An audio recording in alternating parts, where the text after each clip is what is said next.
fait, je suis très fier de cette illustration-là, parce que je trouve qu'elle a pas mal cool. Et ça donne un air de modernité au conte. Pas qu'on soit contre la tradition, au contraire, dans le festival, on est assez aussi axé sur le conte traditionnel, mais depuis tous nos débuts, le festival s'est attaché à la mission de présenter le conte aussi sous ses formes les plus modernes, les plus contemporaines. Donc, ce loup qui fait référence donc à ce personnage qu'on retrouve dans beaucoup de contes, beaucoup de légendes, eh bien ici, à Trois Pistoles, il a cette forme babacoune, avec sa chemise carottée qui est revenue à la mode sur le plateau Montréal. Alors, le 20e, cette année, ce sont 10 jours d'histoire, de récits, de contes, de légendes, présentés soit en solo ou en collectif, et d'autres activités qui tournent autour de la prise de parole, qui sont aussi importantes à côté des spectacles, c'est-à-dire tout ce qui est atelier de récit de vie, atelier de formation, les grandes menteries, les souvenances reliées à des personnes du milieu. Cette année, on a une activité à la Maison du notaire autour du notaire Rousseau, entre autres. Donc, ce sont 10 jours qui se passent tous à Trois Pistoles. Je pense que c'est une première, que tous les soirs, pendant 10 jours, tous les jours, pendant 10 jours, il va y avoir des activités ici à Trois Pistoles. Surtout à la Forge, qui reste le cœur du festival, mais dans d'autres lieux. Et dans 23 localités du Bas-Saint-Laurent, on déborde même un petit peu en Gaspésie, puisqu'on part de Sainte-Félicité, puis on se rend jusqu'à Saint-Jean-Port-Joli, qui est un peu en dehors du territoire du Bas-Saint-Laurent, et au Témis, aux frontières du Maine et du Nouveau-Brunswick. Donc on couvre assez large, 23 localités. On a en tout une cinquantaine d'artistes de la parole, dont 5 Européens, 6 Européens en fait. Et donc c'est une édition assez valorisante pour notre milieu. Les 10 jours se passeront sous le signe de la tradition, que ce soit des conteurs qui, lors de collectifs, viennent nous raconter des histoires qui sortent de nos milieux, de nos familles, des camps de bûcherons. Et en tout particulier, il y a une soirée qui nous tient à cœur, c'est la soirée hommage à Louis Fréchette.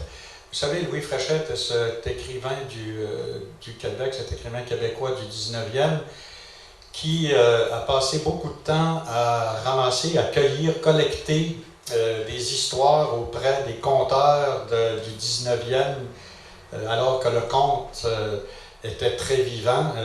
Ça se passait, je pense, avant l'avenue de la télévision et des médias sociaux. Donc le conte était un moment important dans notre société, et Louis Fréchette s'est attaché donc à ramasser, à collecter ces histoires et à les publier dans différents volumes, entre autres le fameux volume Joe Violon, où on raconte toutes ces histoires, entre autres de bûcherons. Et donc, ce jeudi-là, il y aura, donc c'est la soirée hommage à Louis Fréchette, avec 5 conteurs, non des moindres, Jocelyn Bérubé, Michel Faubert, Alexis Roy, Olivier Turcotte, Jean-Marc Châtel, qui vont venir nous raconter ces histoires de Joe Violon.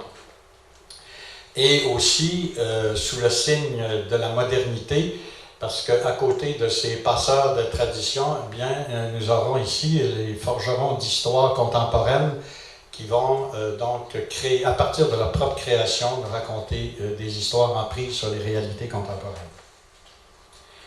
Ce festival se déroule aussi sous le signe de collaboration très réjouissante, tant au niveau local, régional qu'international.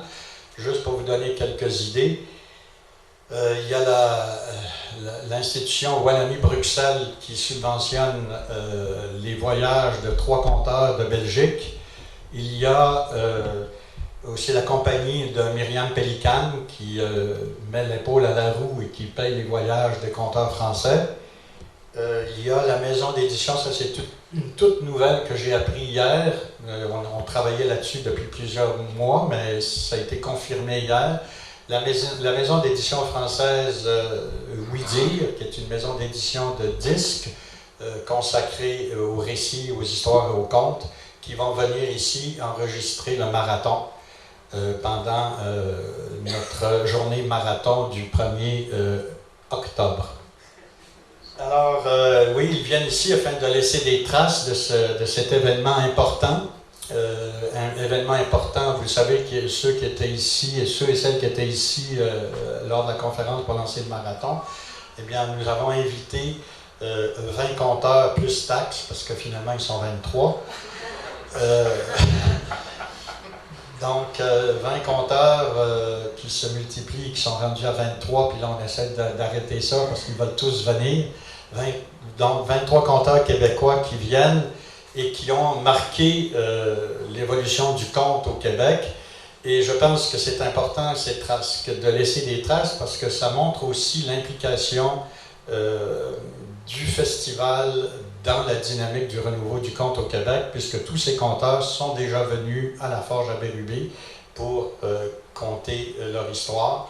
Et ils vont être ici pour raconter leur histoire phare, la grande histoire qui a marqué leur carrière et qui a marqué l'évolution du conte au Québec. Donc nous avons le bonheur d'avoir cette rétrospective du conte et de la Forge à Bérubé sur disque disponible partout dans la francophonie. Et cette année, bien, on a aussi, je dois dire, le bonheur, le grand bonheur de recevoir en avant-première un tout nouveau spectacle. Et là, je vais être obligé de le lire parce que depuis le début que j'essaie de m'en rappeler, c'est Mekdokwek, un spectacle qui est c'est en langue algonquine. C'est le chemin qui marche, donc notre fleuve, c'est un nouveau spectacle, un tout nouveau spectacle. C'est la première fois qu'il va être présenté en première mondiale à la Forge à Bérubé, en spectacle de clôture. Et c'est un jeune homme qu'on aime bien qui va venir faire ce spectacle-là, qui nous fait le plaisir d'un retour aux sources, comme lui-même me l'a dit, que ça lui ferait plaisir de faire un retour aux sources. Il avait gagné en 2000, je pense, le concours de la plus grande menterie. Est-ce que vous devinez qui c'est? Eh bien, c'est M. Boucard Diouf. M. Boucard Diouf, Boucard qui nous fait vraiment ce plaisir de venir, comme il me l'a dit quand je l'ai rencontré par hasard, pour lui dire, ben, tu sais, c'est le 20e, on va voir beaucoup de conteurs, et c'est lui-même qui m'a tendu la perche en me disant « Hey Maurice, ça serait le fun que je vienne faire un retour aux sources à la Forge à Bérubé pour compter. » Alors, pour nous, pour notre public aguerri, pour notre beau public, pour nous tous, Boucard Diouf qui est avec nous.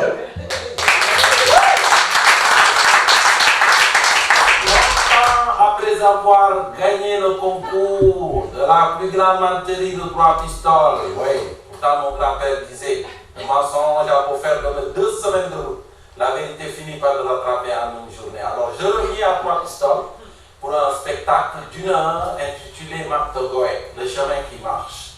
C'est le nom que les Algonquins avaient donné au fleuve Saint-Laurent avant l'arrivée de Jacques Cartier. Je vais vous parler de ce fleuve qui marche, ce chemin qui marche. Ce chemin dont les Montréalais tirent l'eau courant. Moi qui viens d'un pays où les femmes se tapaient des kilomètres pour trouver de l'eau, alors chez moi c'est l'eau marchande qui était plus courante. Quel est le rapport entre Boucard et le fleuve? Parce que c'est le fleuve qui m'a amené ici. Je voudrais rendre hommage à travers les grands explorateurs, Champlain, on va parler de Jacques Cartier, on va parler de l'eau du Saint-Laurent, on va parler de comment est né le Saint-Laurent, on va parler de l'histoire des belugas qui se reproduisent moins parce que voulez-vous, il y a moins de belufilles. C'est la seule blague que je vais raconter. Donc c'est une invitation à 3 pistoles avec mon ami Maurice. Je pourrais être avec vous, mais je suis